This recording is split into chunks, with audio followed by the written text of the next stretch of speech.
ಉಡುಪಿ ಜಿಲ್ಲೆಯ ಕಾರ್ಕಳದ ಉಮಿಕಲ್ ಕುಂಜ ಬೆಟ್ಟದ ಮೇಲೆ ತುಳುನಾಡ ಸೃಷ್ಟಿಕರ್ತ ಪರಶುರಾಮನ ಅಪರೂಪದ ಪ್ರತಿಮೆ ಇರುವ ಪರಶುರಾಮ ಥೀಮ್ ಪಾರ್ಕ್ ಅನ್ನು ಇಂದು ಮುಖ್ಯಮಂತ್ರಿ ಬಸವರಾಜ ಬೊಮ್ಮಾಯಿ ಲೋಕಾರ್ಪಣೆಗೊಳಿಸಿದರು.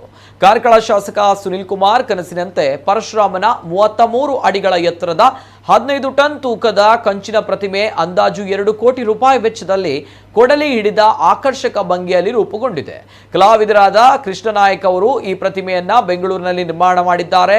15 ಕೋಟಿ ರೂಪಾಯಿ ವೆಚ್ಚದಲ್ಲಿ ಅಭಿವೃದ್ಧಿ ಕಾರ್ಯಗಳು ನಡೀತಾ ಇದ್ದು 1000 ಜನರು ಕುಳಿತು ಕಾರ್ಯಕ್ರಮ ವೀಕ್ಷಣೆ ಮಾಡುವಂತಹ ವೀಕ್ಷಣಾ ಗ್ಯಾಲರಿ ನಿರ್ಮಾಣವಾಗಿದೆ. ಪರಶುರಾಮನ ಜೀವನ ವೃತ್ತಾಂತವನ್ನ ಸಾರುವ ಕಲಾ ಗ್ಯಾಲರಿ, ಫೈಬರ್ ಗ್ಲಾಸ್ ಮ್ಯೂರಲ್ ಸಹಿತ ಕಲಾ ಗ್ಯಾಲರಿ ಸಿದ್ಧಗೊಂಡಿದೆ. ಬೆಟ್ಟದ ಕೆಳಗೆ ಕಾರ್ಯಕ್ರಮ ಆಯೋಜನೆಗೆ ಪ್ರತ್ಯೇಕ ವೇದಿಕೆ ನಿರ್ಮಿಸಲಾಗಿದ್ದು ಕಲಾ ಪ್ರದರ್ಶನಕ್ಕೆ ಕಲಾವಿದರು ತಯಾರಾಗಲು ಗ್ರೀನ್ ರೂಮ್ ಕೂಡ ನಿರ್ಮಾಣಗೊಂಡಿದೆ. ನೆಲ ಮಟ್ಟದಿಂದ ಸುಮಾರು 400 ಅಡಿಗಳಷ್ಟು ಎತ್ತರದವರೆಗೂ ಕೂಡ ಈ ಬೆಟ್ಟ ಹಬ್ಬಿದೆ. ಉಡುಪಿಯ ಆಕರ್ಷಣೀಯ ಕೇಂದ್ರಗಳಲ್ಲಿ ಮುಂದೆ ಇದು ಒಂದಾಗಲಿದೆ.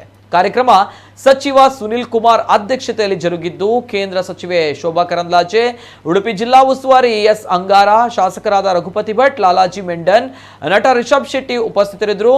ಈ ಸಂದರ್ಭ ಮಾತನಾಡಿದ ಮುಖ್ಯಮಂತ್ರಿ ಬಸವರಾಜ ಬೊಮ್ಮಾಯಿ ಅವರು, ಆರ್ಥಿಕ ವಲಯದಲ್ಲಿ ಕರಾವಳಿಗೆ ಪ್ರಮುಖ ಸ್ಥಾನವಿದೆ. ಕರಾವಳಿಯ ಆರ್ಥಿಕ ಚಟುವಟಿಕೆ ಅಭಿವೃದ್ಧಿಗೆ ಆದ್ಯತೆ ನೀಡಲಾಗುವುದು. ಕರಾವಳಿಯಲ್ಲಿ ಪ್ರವಾಸೋದ್ಯಮವನ್ನ ದೊಡ್ಡ ಪ್ರಮಾಣದಲ್ಲಿ ಬೆಳೆಸಲು ಕಾರ್ಯಕ್ರಮ ರೂಪಿಸುತ್ತೇವೆ. ಬಜೆಟ್ನಲ್ಲಿ ಸೂಕ್ತ ಅನುದಾನ ನೀಡಲಾಗುವುದು ಎಂದರು.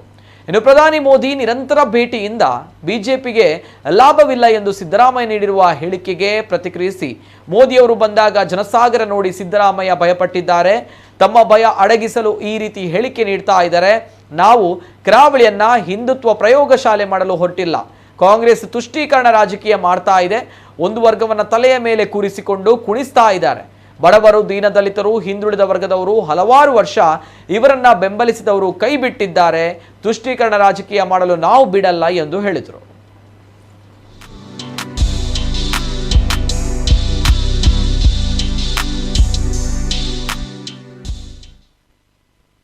ಕರಾವಳಿ ನಮ್ಮ ರಾಜ್ಯದ ಆರ್ಥಿಕ ವಲಯದಲ್ಲಿ ಬಹಳ ಪ್ರಮುಖವಾಗಿರುವಂಥದ್ದು.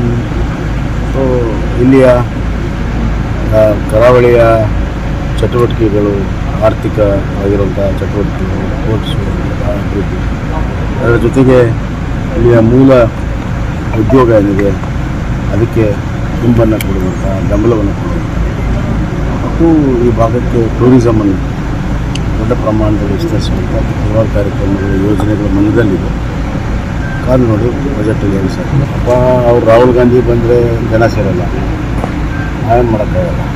ಮೋದಿಯವರು ಬಂದಾಗ ಜನಸಾಗರ ನೋಡಿ ಇವು ಭಯಪಟ್ಟಿದ್ದಾರೆ, ಸಿದ್ದರಾಮಯ್ಯ ಭಯಪಟ್ಟಿದ್ದಾರೆ. ಮೊನ್ನೆ ಗುಲ್ಬರ್ಗಾದಲ್ಲಿ 2 ಸಭೆ, ಮೈಸೂರು, ಬೆಂಗಳೂರು, ಇದೇ ಮಂಗಳೂರಲ್ಲಿ ನಡೆದಂಥ ಸಭೆ, ಜನಸಾಗರ ಅಲ್ಲಿ ಏನು ಸೇರ್ತಾ ಇದೆ ಅದನ್ನು ನೋಡಿ ಸಿದ್ದರಾಮಯ್ಯ ಅವರು ಭಯಪಟ್ಟಿದ್ದಾರೆ ಅಷ್ಟೇ. ಅದು ಬಿಟ್ಟರೆ ಬೇರೆ ಇಲ್ಲ. ತಮ್ಮ ಭಯವನ್ನು ಮುಚ್ಕೊಳ್ಳೋದಕ್ಕೆ ಈ ಥರ ಅಷ್ಟೇ. ಹಿಂದುತ್ವ ಪ್ರಯೋಗಶಾಲೆ ನಮ್ಮ ಮಾಡಕ್ಕೆ ಹೊರಟೇ ಇಲ್ಲ. ಅವರು ತುಚ್ಛೀಕರಣವನ್ನು, ರಾಜಕಾರಣವನ್ನು ಮಾಡ್ತಾ ಇದ್ದಾರೆ.